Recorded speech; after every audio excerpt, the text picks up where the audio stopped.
Glad to see you again. A warm welcome back to the Heroes Behind the Badge podcast. We tell real stories about real cops. We expose the fake news about police, and we always give you the real truth. This podcast is brought to you by Citizens Behind the Badge, the leading voice of the American people in support of the men and women of law enforcement. For more information about how you can get involved, it's citizensbehindthebadge.org. Hi, I'm your host. I'm Dennis Collins. I'm a founding board member of Citizens Behind the Badge and a law enforcement father. Please say hello to my colleagues today, none other than Craig Floyd and Bill Erfurth. Bill Erfurth is a retired Miami-Dade lieutenant, 26 years of decorated service, and a founding board member of Citizens Behind the Badge.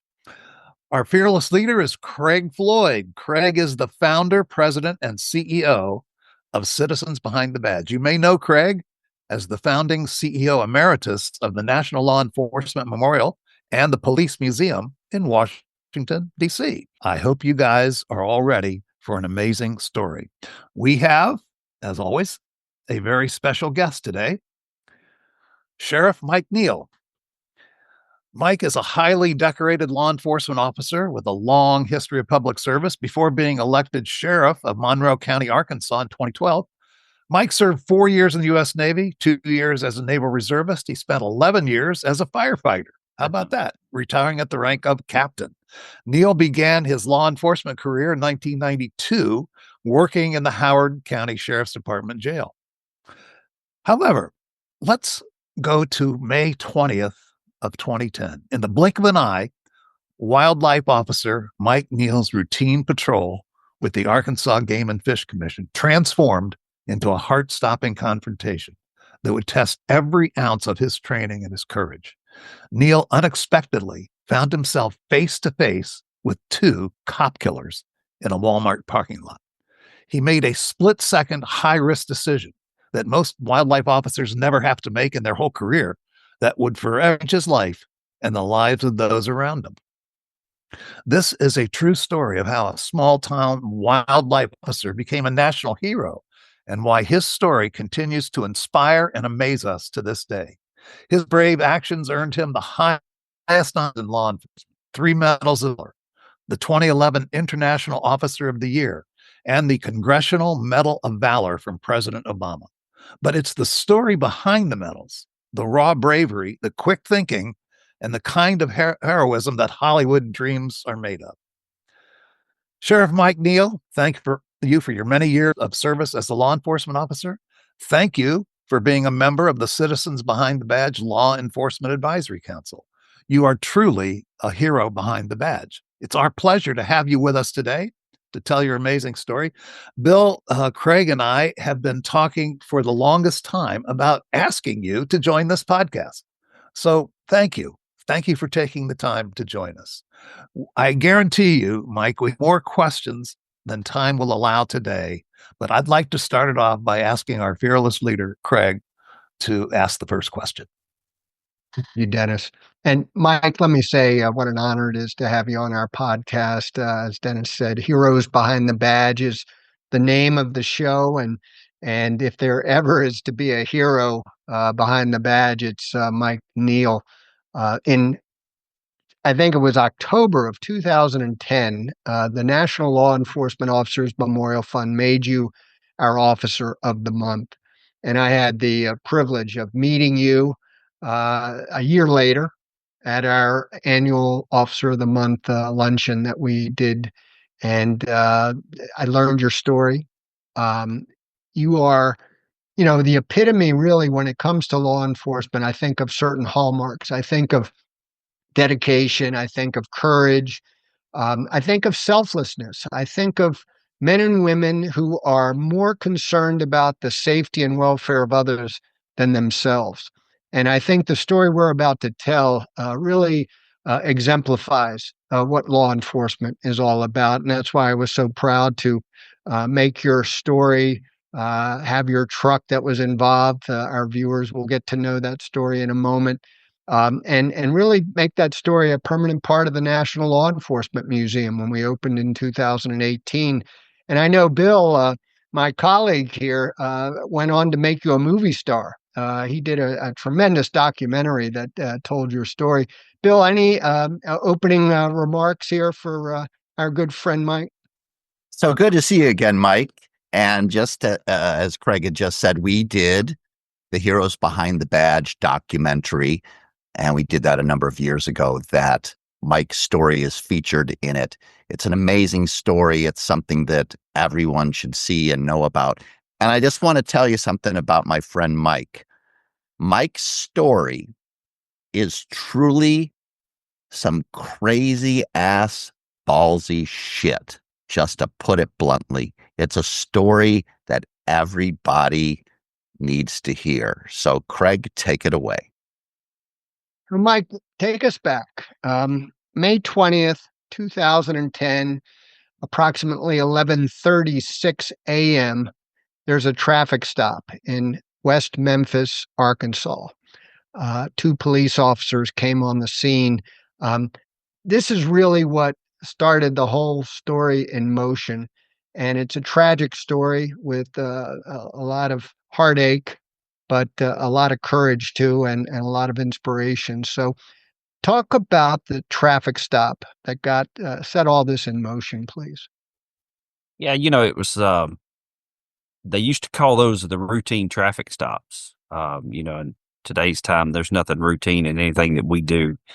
And it never should be. If you're an officer, it should never be a routine. But back in the day, it was a routine traffic stop. Wasn't much to it, just a dirty old white van. The tags didn't match up.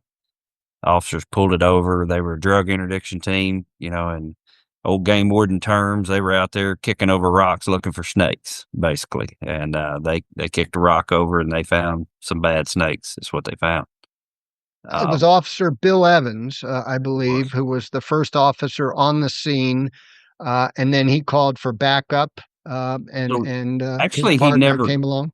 He never called. There was no traffic in between the two of them. So that goes back to the leadership and leadership on Brandon Powder's his part. He was a sergeant on duty, and Bill had been out, and he was running traffic, and it was Brandon's part to go check on his kids, that he's watching over, and there wasn't any traffic in between the two of them. He just pulls up on the traffic stop, starts to learn the information, and at the point in the videos you see he starts to take control of the situation, and things start going south at that point. Now, I remember the story. The driver of the car, a guy named Jerry Kane, and his son was with him, Joe Kane, 16 years old. And these were members of the sovereign citizen movement. Now, for our viewers that may not know, sovereign citizens do not have any respect for the government or their powers. He, for instance, did not have a driver's license. He didn't think sovereign citizens should be required to have a driver's license. He did not register his vehicle, and he had a brick of marijuana in the car and two outstanding warrants for his arrest. So Bill Evans discovers all of this and gets Jerry Kane out of the car, and I suppose he's attempting to make an arrest, is he not?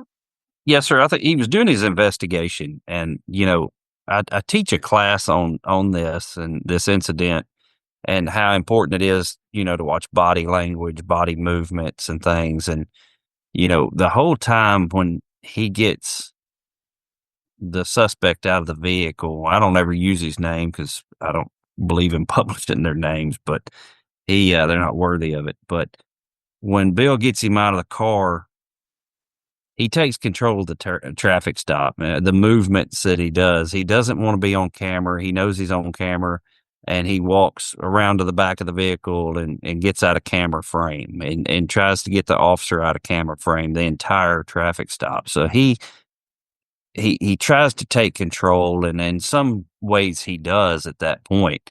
And it's important for officers to realize what's going on when you're talking to suspects and their body movement language, because a lot of times they're going to tell you what they're going to do before they do it in their movements, honestly. And this is a prime example. He gives him, as soon as he steps out of the van, he gives him that 1,000-yard stare. He's sizing him up. He's looking at him, can I take this guy or do I need to move on? FBI statistics show that they do this to us, but I guess he felt like he could. He makes his first mistake when he gets out of the van. You watch the video closely. The door closes behind him. He stares Bill Evans down, sizing him up, and then he immediately turns to go back to the van. And what does that tell you as an officer? It should tell you something's in that van he wants to protect, honestly. And then the door shut. He realizes, I can't get back in the van without a commotion, so let me play along for a second, and then they move to the back of the van. So they have a scuffle. Obviously, the father starts to resist and engages him in some hand-to-hand combat, and they end up rolling down the bank into a ditch. And at that very moment, and we have some video to show this, the son gets out of the car, the 16-year-old with an AK-47. What happens? Let's run that video and show it. Brandon died right here.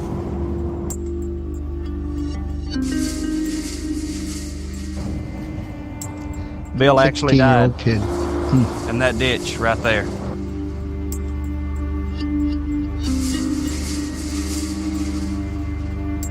And they calmly drive off after shooting and killing 2 police officers. It was brutal. I think after everything was done, there was something like how many shots? I think they shot both of the officers more than a dozen times. Brandon Powder, I'm looking at the numbers here, shot 14 times. 14 times.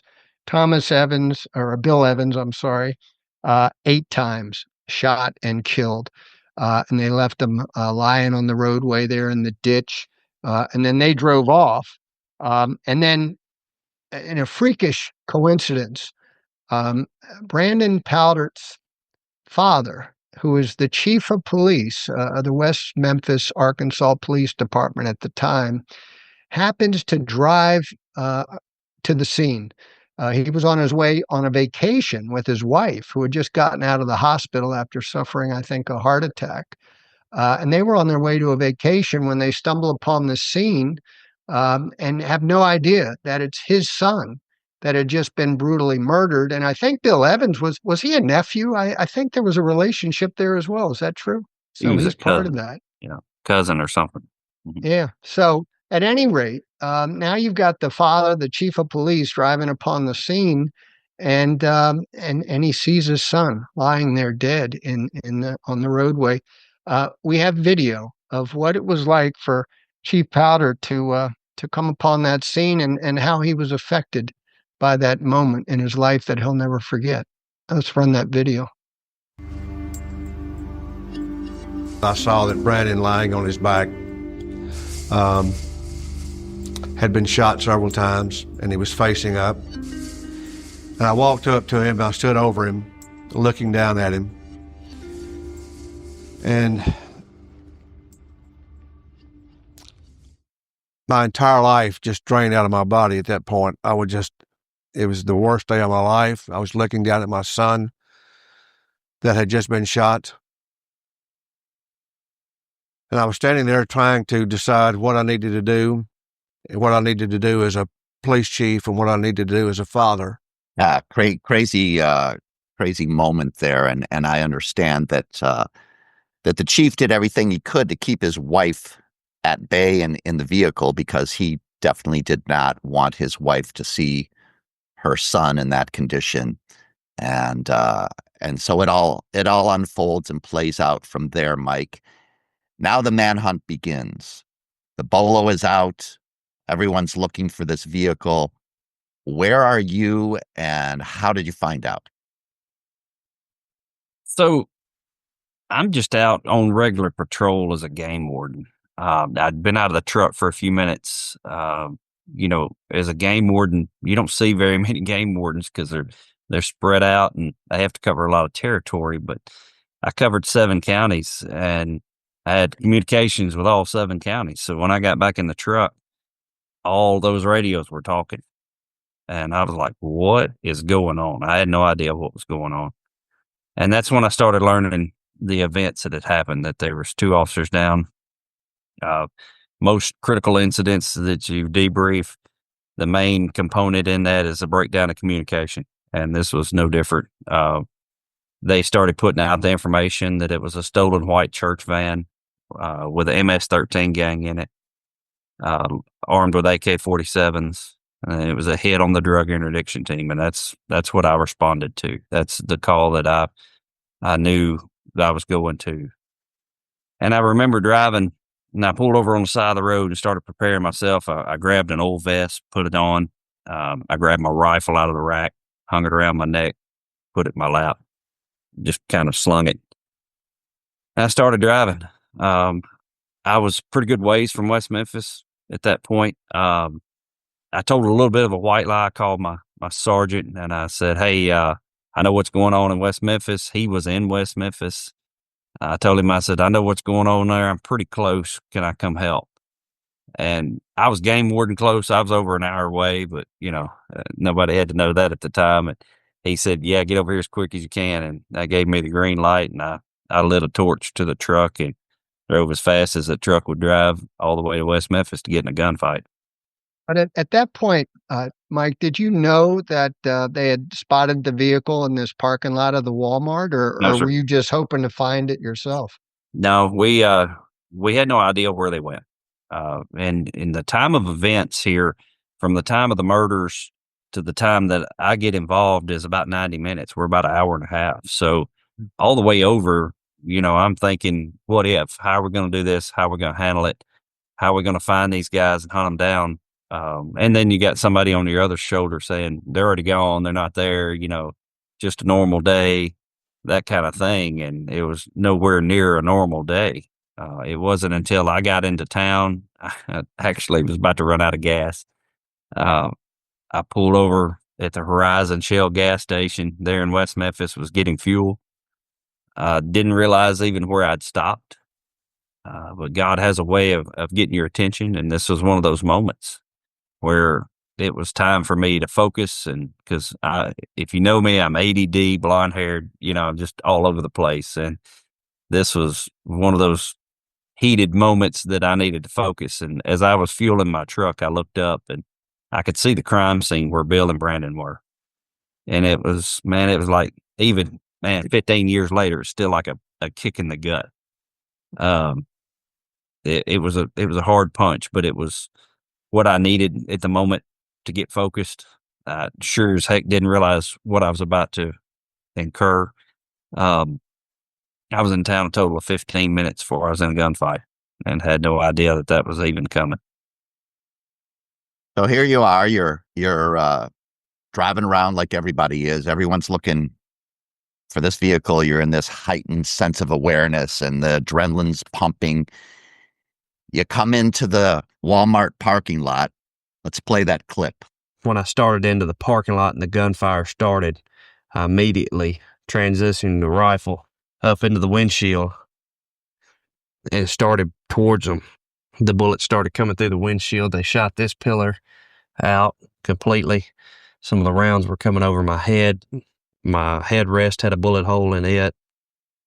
I had laid across the console and was returning fire pretty much from the passenger seat. And in the picture, you can see the bullet holes stair-stepping coming across to the point he found where I was inside the truck. And that's where he concentrated his fire at that point. And I was doing the same thing to him. Luckily, I was able to get to him before he got to me. So talk about that. So here you are. You see what's going on. They're actually engaged in a gunfight with some sheriff's deputies, I believe.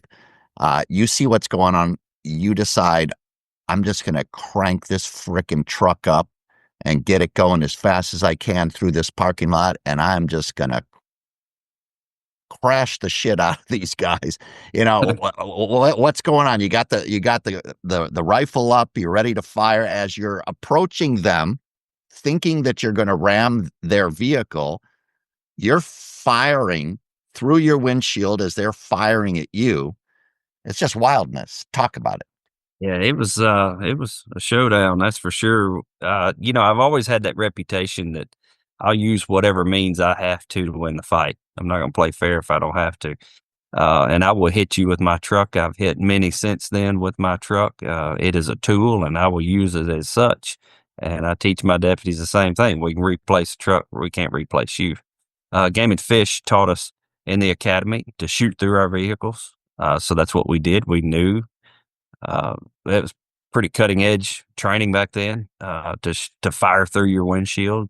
You know, it's being done now, but it's still not as popular. But I knew it would work, and as I was approaching them, I could see them firing on officers in front of me, and I knew at that point that it was time to stop the killing. Because in my mind, they'd killed 2 this morning, and they'd killed 2 more right in front of me, and I was here to stop it. So as I'm approaching, he's standing out of the van, and that's when I transitioned. I pulled my rifle up. So I'm real redneck in this. I got a left hand on the steering wheel, and I got my rifle in my right hand, and I'm charging into battle. And he turns, and if you look at the video close, you can see him turn around and look at me. And then he gets back in the van and starts backing up. And I thought, I'm going to hit you as hard as I can. You're not getting out of here. And I don't think they expected that. They weren't expecting somebody to crash into them. I played football my entire life. I was a linebacker. So I took the fight to them. I was a headhunter in football, and I'm a headhunter in this. So at the last second, I remember them turning that van kind of sideways, and I thought, "Oh, I got you now." I thought, "I'm going to hit you, and you're going to roll over and blow up," because that's what Michael Bay taught us in Bad Boys. You hit somebody hard, they roll over and blow up. So I was fully expecting it, and it did not roll over, and it didn't blow up. They were immediately on the guns. As soon as I hit, the driver pivots in his seat, turns around with what I know now is a Taurus judge. Back then, I was looking down the angry eye of an RPG as far as I was concerned. And that's where I fired my first 2 rounds. First 2 rounds struck him here and here in the head with a 223. So I knew that gunfight was over. In a gunfight, you're looking for 3 things: electricity, plumbing, and structure. You knock out the electricity, the fight's over. I knew that fight was finished, but I didn't know how many were in the van. And I immediately started taking gunfire. This is after we crashed into one another. We're 7 feet from one another. He's shooting an AK. I'm shooting a 223. And the rounds start coming in the glass, and shrapnel's hitting me in the face. I dove over in the passenger side, and that's when I hit my head on my laptop, split my forehead open and give me a concussion. And I was taking shrapnel down my left side, my hands, my hip. And all I could remember thinking is shoot faster. And that's when I started returning fire. And I think I wound up hitting him 22 times. I was shooting green tip. So it was going through my windshield, through the seat, through him, hitting the door, and going through the door and hitting a concrete post on the other side. So it was like little needles shooting through him. That's why I talk about the plumbing. If you can't shoot the electricity, you go for structure and plumbing. But the plumbing, it takes a while to turn off electricity. So he was able to continue fighting. And I remember thinking, why are you still shooting at me? You should not be shooting at me. And that's when the sick sound of my weapon going dry, it clicks. I'm laying on top of it. I'm still being shot at. I'm still taking incoming rounds, being hit with crap. And, in those kind of situations, if you don't train for them, it's not going to happen. You'll either rise to your level of training, or you're going to fall to your level of training. And at that point, I fell to my level of training, and I was not able to reload my rifle. Honestly, looking back and studying things, it was probably a good thing. My guardian angel was taking care of me. So that's when I decided it was time to evacuate Dodge. And I threw it in reverse and held the truck to the floor. And to my surprise, it was still running. And I went to backing away from the scene and did some free landscaping from Walmart. I didn't even charge them, cleaned out all their bushes with my truck. And some woman backed out and hit me. I don't know what her deal was, but that's my story. I'll stick to that one. She wasn't even in the car. I backed into her. But and that's when you see me exit the truck and go behind the truck and take cover and try to do some self-aid. So let's talk a little bit more about the truck. So the truck's a big pickup truck. It's your law enforcement police vehicle pickup truck. You got a ramming bar on the front of the truck. We're going to talk about this. Craig's going to bring it up because that's one of the beautiful centerpieces at the National Law Enforcement Museum is your truck. And it's incredible because you look at this, and as you had said, the bullets are stair-stepping through the windshield, and your windshield is just plastered full of bullet holes. So you're in this pickup truck, you got the ramming bar on there, the truck's damaged in the front, but you exploded into this van of theirs. How fast were you going? State police estimates about 55 miles an hour. So, I mean, and you didn't, you crashed. The adrenaline probably took over besides the seatbelt saving you from that. I didn't even have a seatbelt on. The airbag didn't deploy. I didn't have a seatbelt. That's what knocked me into the center section of the truck, honestly. It was because I broke the steering wheel with my body and went to the kind of the radio and air conditioner control system. I was in that part, and that's where I started firing from. So I wasn't actually sitting in my seat when they started firing into the truck, because that's what they were shooting at, was the cockpit where I should have been. Did you have a vest on, Mike? No, sir. Well, not one that was stopped 7.62 by 39s. I had a soft body armor. I was wondering about the impact on the steering wheel. If you broke it, I'm just thinking that the trauma to your body must have been tremendous. And if you had a vest on it, it would help save your life in that situation. It would have helped. Yeah, I was sore for a while and messed up my elbow, my left hand from holding on, but I still have problems with it 15 years later. But so, Mike. Hey, Bill, I found out that I did a little research, and Mike fired approximately 30 rounds into their vehicle. And the father was shot 18 times. 18 times he hit him, and the son was shot 8 times. So this is a pretty good shot. He gets off 30 rounds, and basically almost all of them hit their targets, and those 2 end up dying eventually. But those stats are just amazing. And then how many? I think there was at least close to 20 gunshots in your vehicle, Mike. That mainly through the windshield, right? Yes, sir. Yep, straight through the windshield, through the back, through the seats, everywhere I should have been had bullet holes in it. Unbelievable. God was looking out for you that day, my friend. Absolutely. Yeah. Crazy. So, Craig and I are on the same page here, because that was exactly what I was gonna talk about how many rounds that were fired. And, quite frankly, we'll talk about this a little bit more, but everybody's got to see this truck of yours. It's and it's on full display. It's one of the highlights at the National Law Enforcement Museum in Washington, D.C. So I want to talk to you now more about the warrior mindset, right? Cop to cop, people that have been in the military, people that have been in these critical high-risk situations in law enforcement. And, there's something to be said about nothing is more exhilarating than the hunting of another human. And the reason that I say that is when I was working and I was in the Warrants Bureau, in the fugitive section on the wall, there was a quote, a famous quote. It was actually from Ernest Hemingway, and I'll read the whole thing eventually here. But it was something, and we would look at it, and it was like, nothing is more exhilarating and dangerous than the hunting of another man. And it was kind of one of those things that was on the wall that always reminded me like a sports team, like a football team, and they all go out and they touch that sign or that motto from their college, or a hockey team that does the same thing. And it reminds you of your mission, let's say. So let's talk about that whole heightened sense of awareness. You say you put the vest on. I'm probably sure you're sitting up, and the adrenaline's pumping and your sensory overload, and you're looking around and everything because you know that it's about to happen, that shit's going to hit the fan, right? Let's talk about that. Let's talk about that whole thing about how there's nothing more dangerous or exhilarating than the hunting of another person. An armed, and let's qualify that and say the hunting of a criminal, rabid animal. Yeah, it's unbelievable experience. The adrenaline, like you say, is will make your body do things that you couldn't imagine and absorb things that you couldn't imagine. And this was no different. Just like the impact. I don't even remember the impact, honestly.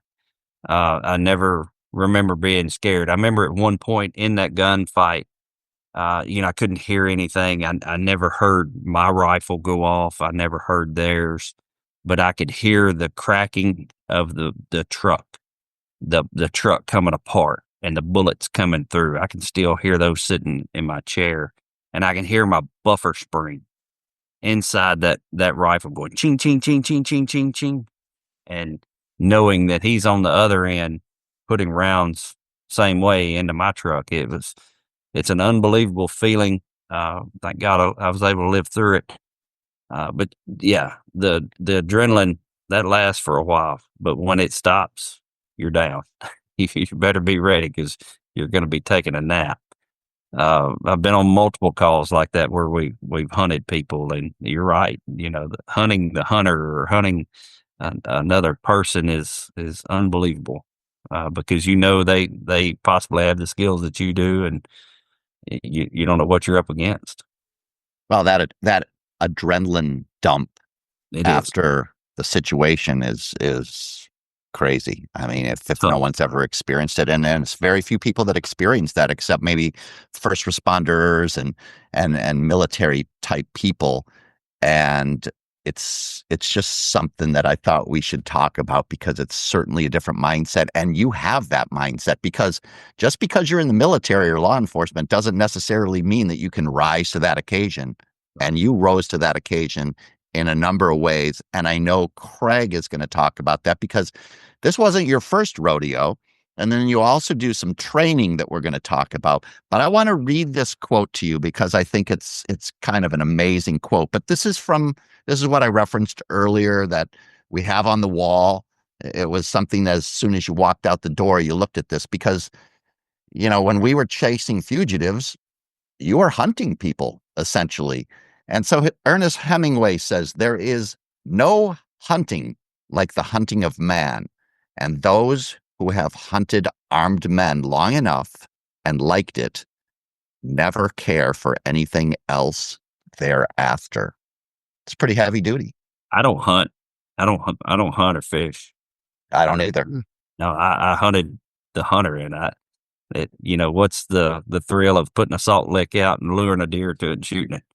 It's not shooting back at you. It's not going to kill you. I mean, the hunting of man, there is nothing that can compare to that. I've never heard that quote, but that makes a tremendous amount of sense in my life. So I loved it. We lived by that. How does a fish and wildlife officer, which you were at the time of the shootout, not fish or not hunt? That's I wasn't a great game warden. Strange.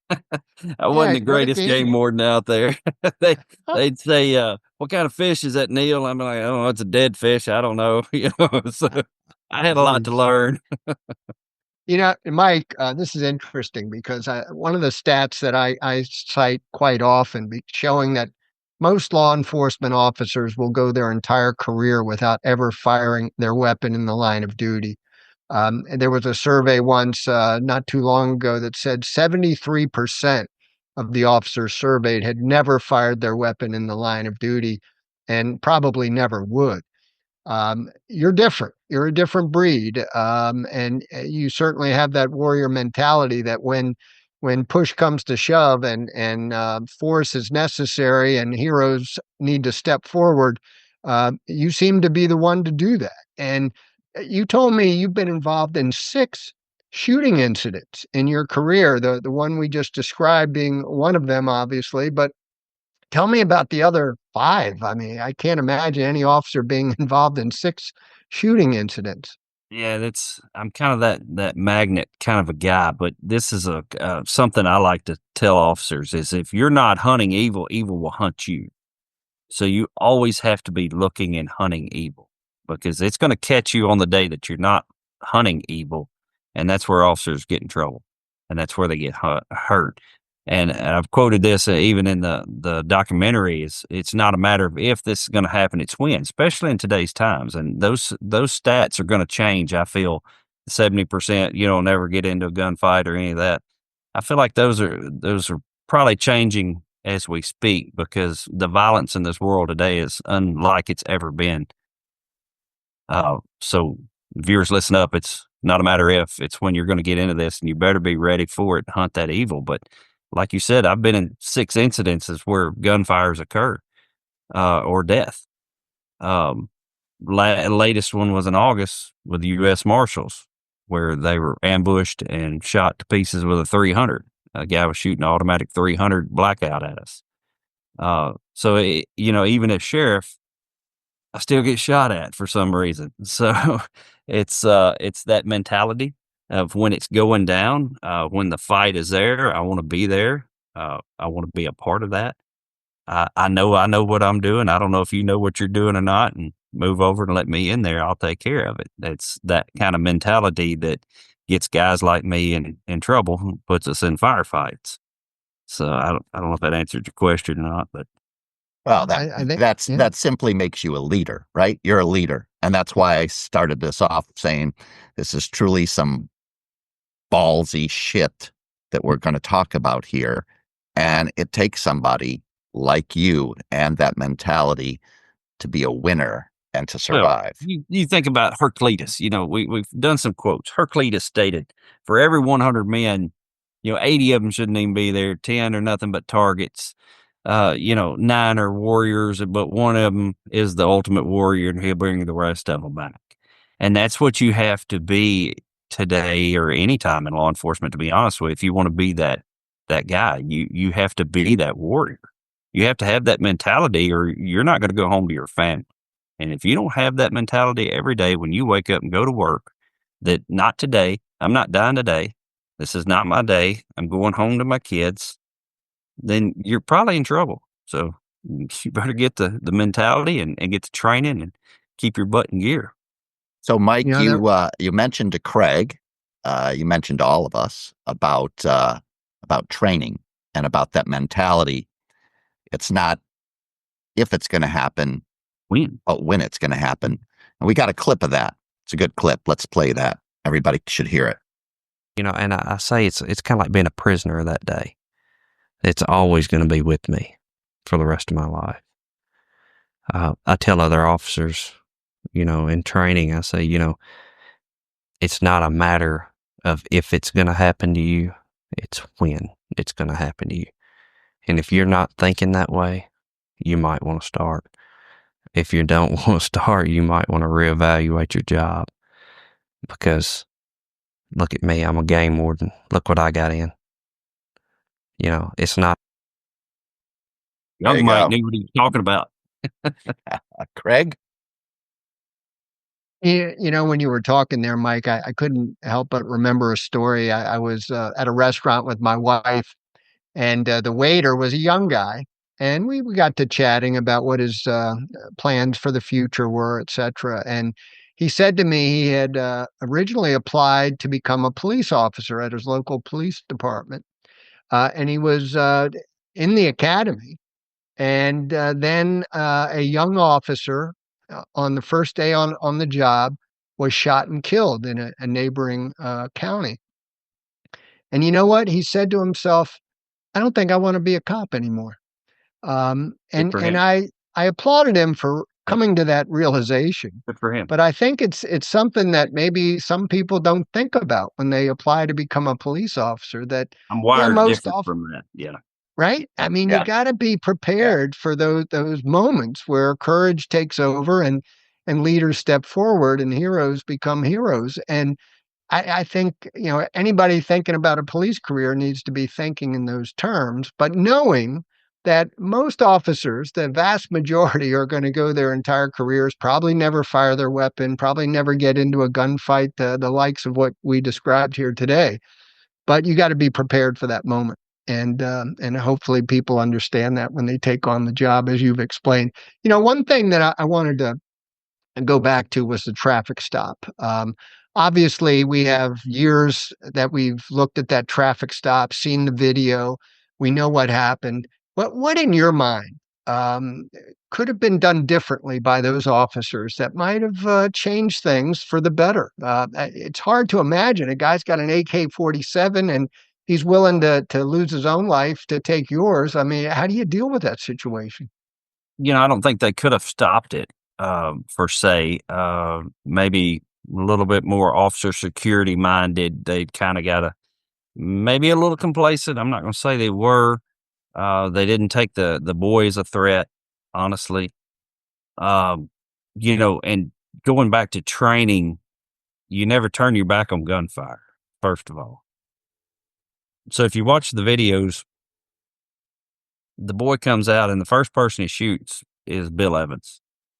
And Brandon's standing there, and Brandon reacts to the fight, and then the gunfire starts, and then Brandon goes back to old school training, gain cover, return fire, those kind of things. And I teach law enforcement now on the range. You don't have time. There's sometimes you get caught and you don't have time to get cover. And the best cover down range is what? Lead. If you're putting accurate shot placement on them, they're not shooting back accurate at you. I promise you.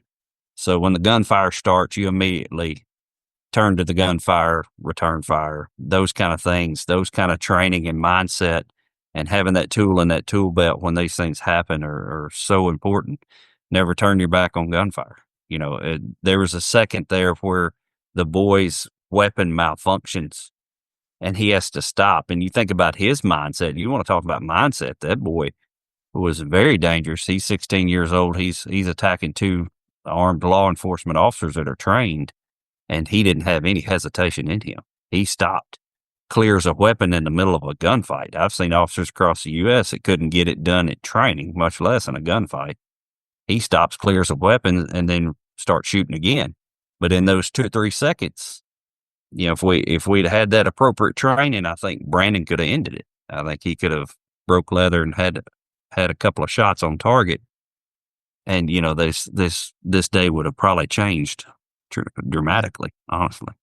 What's really interesting about what you said and how policing and the world has basically evolved is I remember I was a new sergeant, and one of the guys on my squad had punched and knocked out a 14 or 15-year-old teenage boy that attacked him. And everybody was like, "Woo, buddy. Oh my God, you just put your hands on a teenager, you knocked some kid out." And at the time, that was a really big deal, putting your hands on a kid. Fast forward to today, kids are shooting each other in schools, crazy ass shit. And kids oftentimes now and from that point forward, when that happened, when he punched him and knocked him out, kids are more volatile, out of control. They don't even think of the repercussions and can clearly be dangerous. 100%. Yep. And the public has gotten to accept that now, where before it was almost a little bit taboo. Right. You're exactly right. Maybe to come to a bit of a closing here, but I wanted to make sure we acknowledge 2 people that we didn't talk about earlier. And that was Sheriff Dick Busby and his Chief Enforcement Officer, Chief Deputy W.A. Wren. Those were the 2 officers that spotted the van in the Walmart parking lot, got involved in the initial shootout there, and were critically injured, both of them.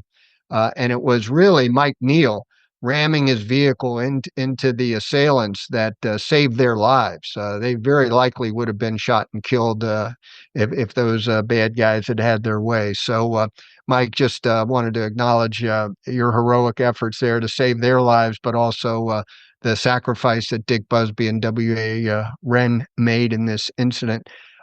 Mike, you and I got together at that Officer of the Month luncheon in 2011. And we honored you for what you had done in this incident we described here today. But one thing you said to me that day, you knew we were building this National Law Enforcement Museum at the time.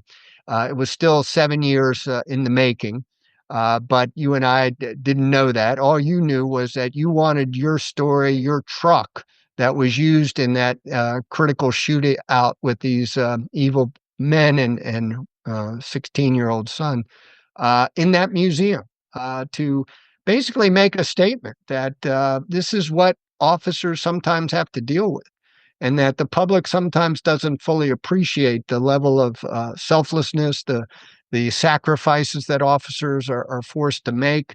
I talked about it at the intro. I said, any good officer, and there are about 800,000 of them in this country, must be willing to put their lives on the line for the safety and welfare of others. In other words, you got to care more about the people you're trying to protect than you care about yourself.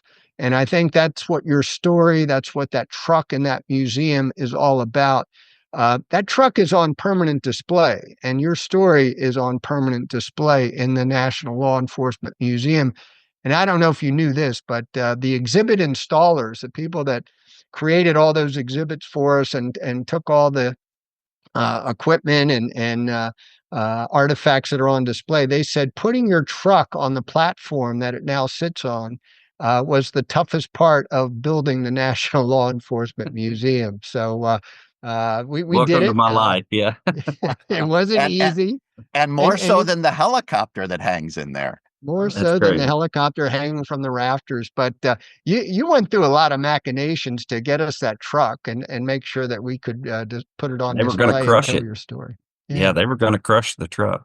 So Yeah. So I'm glad they it's a did. much better use too. of it. Yeah. Craig, So wait, let's we can't forget to talk about Mike at the White House. no. Yeah. Congressional so Medal that's of Valor winner.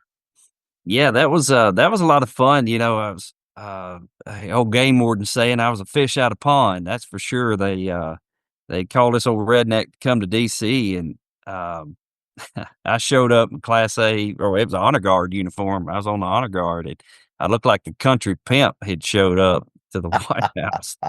And nervous, man, I was so nervous being there, and I was waiting in the wings, and they were telling the story to call me up, and it's all on YouTube video. You can watch it.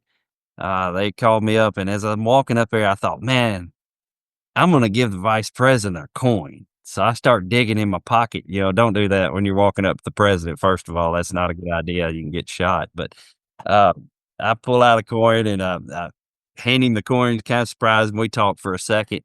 And I turned around and faced the crowd, and Joe reaches over to grab the medals. And I thought, I should go to parade rest. So I go to parade rest and I throw my arms behind me. About the time he's reaching over me to put the medal on him, and I Forrest Gump the vice president on national television. I hit him right in the junk. And he said, right in my ear. And I thought, oh my God. So yeah, that's kind of the way Mike Neal's life is. Just gotta fly by the seat of your pants here. But Well, we got some great pictures that we see you there getting the Presidential Medal of Valor, and we've got some great pictures that actually it was you, Craig, and I all together at the dedication of the National Law Enforcement Museum, standing up above that truck. So those are some great wonderful memories. experience. Good well, memories. Billy and Craig and Mike, I have to step in at this point. We could go on, Mike, for the rest of this day and for several other days. Every time I hear your story repeated, it brings back the same feeling I had when I saw it for the first time. And it is amazing. I love a lot of the things you said today. I hope our listeners, our viewers were listening carefully to what you said. I think the key phrase of the day has to do with mindset. Has to do with mindset. It's not if it's going to happen, it's when it's going to happen. That's not only a lesson for law enforcement, that's a lesson for life. To be prepared. And you know what I kept thinking as you were talking? Thank God you weren't eliminated. Your job wasn't eliminated by defund or defame the police or whatever this BS is going on. You were on duty, thank God, that day. Just think about that. If you, Mike Neal, hadn't been on duty that day, who knows what would have happened? And that's no slight or no inference to any law enforcement, but you saw what needed to be done. You did it, and you finished the situation. You completed your assignment. Little did you know when you started that day, that would be part of your assignment. That is inspiring. That is motivating. I hope other law enforcement officers will listen to your story again. It's been out there, but again, and never forget it, because it is a real lesson. We need law enforcement officers on patrol, out in the streets, taking care of business, even though they don't even know sometimes what the business is going to be, but they're ready for it. So you are truly a hero behind the badge. What a great story. Thank you for sharing it with our listeners and viewers. This has been an interview with Sheriff Mike Neal. He wasn't always a sheriff. He recounted today what happened to him, 15 years ago, right? When a fateful day occurred. If you haven't heard the whole edition of this podcast, wind it back, rewind it, and listen to it. You will not believe this story. You will not. So this podcast, by the way, is brought to you by Citizens Behind the Badge, the leading voice of the American people to support the men and women of law enforcement. If you would like more information to join the hundreds of thousands of your fellow Americans who are supporting and getting involved with supporting law enforcement, it's citizensbehindthebadge.org. That's citizensbehindthebadge.org. Please join us in our efforts to highlight heroes like Mike Neal so that we never forget. We'll be back soon with a lot more stories. We've got a lot of real stories about real cops coming up. We promise to always tell you the truth about law enforcement, and we promise to blow up the fake news promulgated by the media. Thanks again for watching. Thanks for listening. It's Dennis Collins, Craig Floyd, and Bill Erfurth. We'll be back next time with another great heroic story.